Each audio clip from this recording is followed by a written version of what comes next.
Afternoon, and thank you so much for joining us on this afternoon's Facebook Live as part of our Meet the Member series.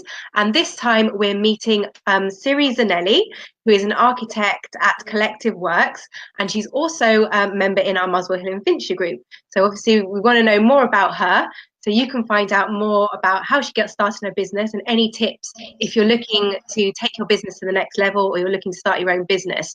So Siri, tell us a bit about what your business does and how does it help people? I'm an architect. I'm a partner in a company called Collective Works, and we do housing, hospitality, and community projects, mostly in London, but also some abroad or outside London. At the moment, we have got a restaurant, a bar, several domestic projects on site, and we are working on new workspaces for a tech startup, which is an exciting project that the practice just took on, and also have several domestic projects on the drawing board. And it's nice that you ask how our practice or our work actually help people, because as an architect, of course, you always aim to enhance either our physical environment or people's lives by good design. Yeah, so what would you say differentiates you from the other architects? Oh, we are a practice that offers full flexible working, which I could talk a lot about, and I'll come on to that when I'm talking about women in architecture later.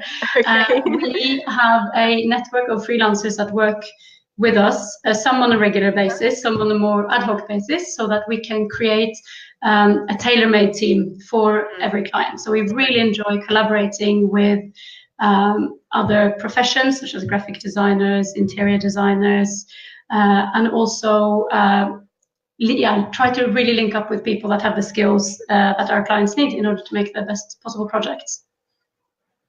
Sounds good. So what's your background? Have you always been an architect? Yes, I have. Well, since I graduated. So I studied in I'm Norwegian, so I studied in Norway and in Tokyo. I came to London in 2000. Yeah, I know. I'm a bit of a Japanophile. That's like a side thing for me. And I started working in London in very big practices, so big corporate practices like Foster & Partners, Roger Stoke-Harbour and Partners.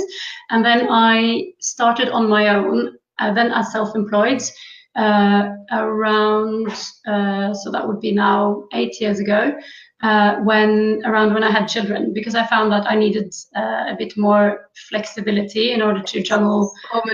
Common situation for women in business. It is a common story, isn't it? So I found then that it was, in a way, fortunate that I had a profession which allowed me to take on my own clients and work on my own. That wasn't part of the grand plan, but it was just lucky that as an architect you can take on smaller projects and fewer clients when you have less working capacity. But as the kids have grown older, I've taken on more work and then started collaborating with more people, and then I became a partner in Collective Works 3.5 years ago. So now I work full-time, and I'm one of 3 partners and part of running the practice on a daily basis. Impressive. So you've been in Athena, have you been 4 months now? Or? Yeah, something like that, I think. Yeah, something like that. So you're relatively new member. And I love how you mentioned that you like to collaborate with people, because I can see, well, you've already told us about you're collaborating with the interior designing in the group. So that's fantastic. But at first, what was one of the reasons that you wanted to join Athena? For me, it was definitely that I thought I need to expand my network.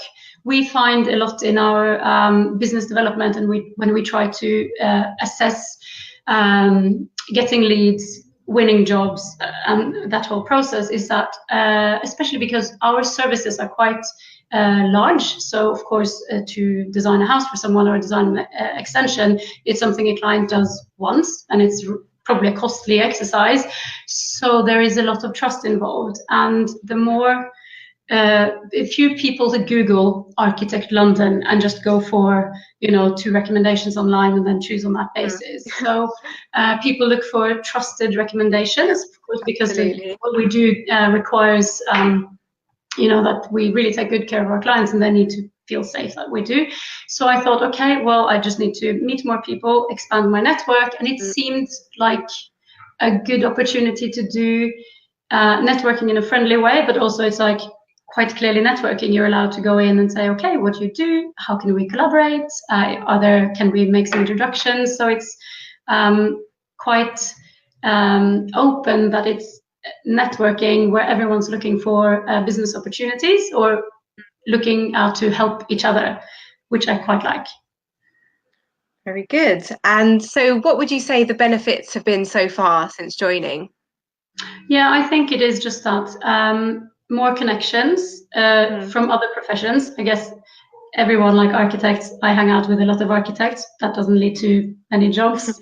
So more expanded networks, links with other professions, which at the moment it's of course Laurence from Elemental Studio. We just landed a job together, and that's really fun to work with her. And I'm sure it's one of the first of many projects, hopefully, that we'll do together. I've already been able to pass her name on to some of my clients. She's brought some other contractors and things my way, which is great. But I also think that there are interesting opportunities with many of the other ladies, which you never know. Probably take a bit more time because it's not as obvious. But it's about, in a way, finding out how there's some synergies and how we may do something together. So coming back to women in business, I might be wrong about this, but is it true that architecture tends to be a male-dominated industry? So the funny thing, I guess, is that at entry level, at university, it's 50-50. Very often at the first years at, people straight out of university, part 1, part 2 architects, it's 50-50. And then the problem is that the women start dropping off.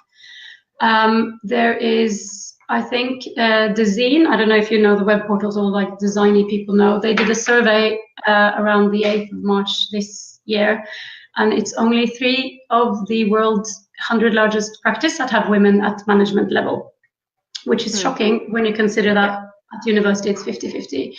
There are many. What happened in the meantime? What's happened, exactly. So it's a big combination of many things, but being Scandinavian, I feel very passionate about that. It isn't impossible to overcome this, and it's not because women, with or without children, can't manage complex building projects or take on the responsibility of being a management level.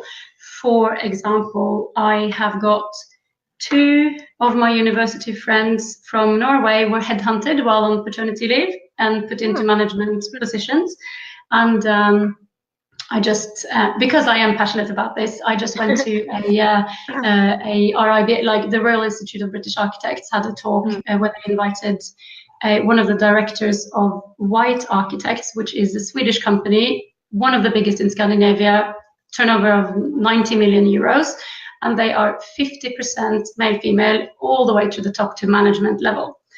And they tell everyone that that is not because inclusion is a buzzword, it's a business plan.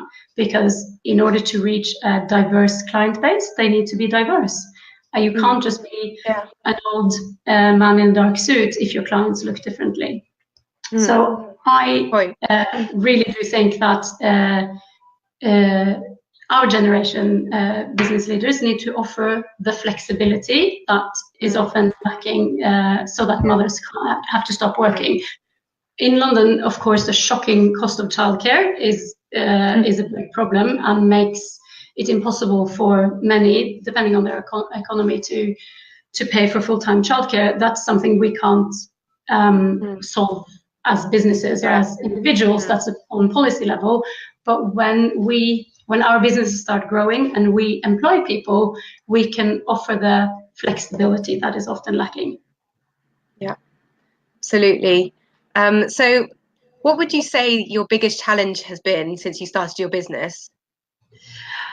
Definitely accepting all the other time-consuming tasks that isn't architecture. So when I was working for another practice, I would design or draw out, like make drawings or reports or do design project work, 8 hours a day, 12 hours a day. And when you run your own business, you have to do just that. You have to run a business.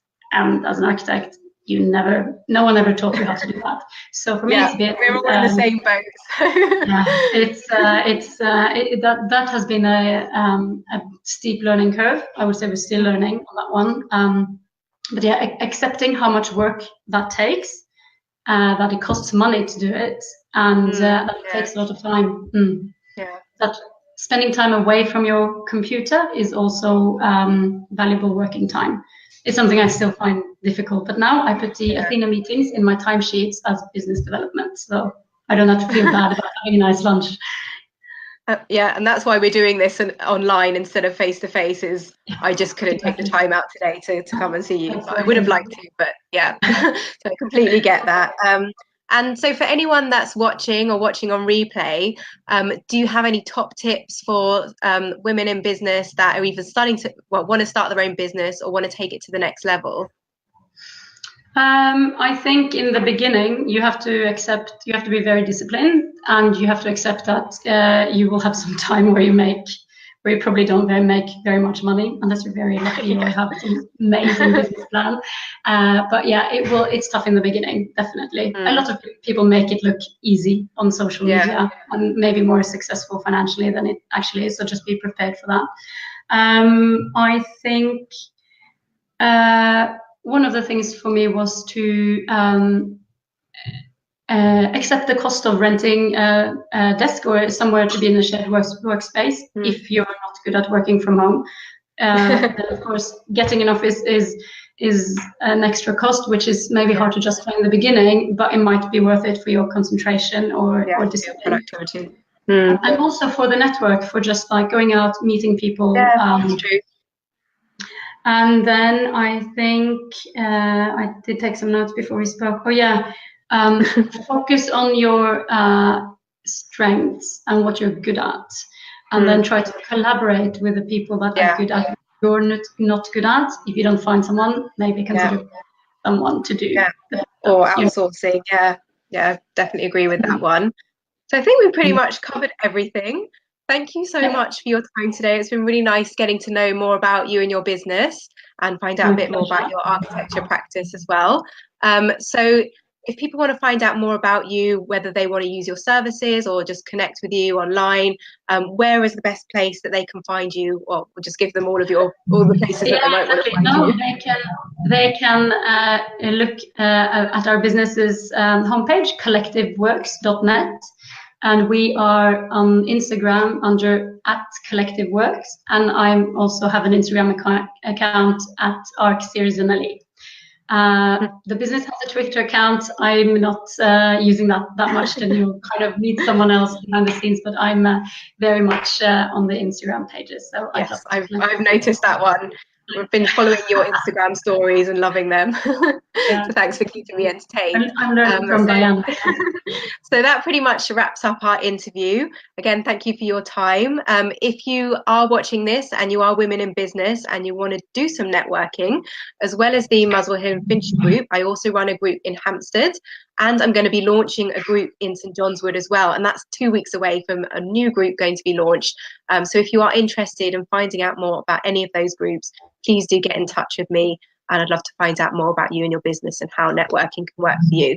But for now, that's bye from us. Thank you so much for watching today, whether it's live on replay, and hope to connect with you another time. Bye. Bye.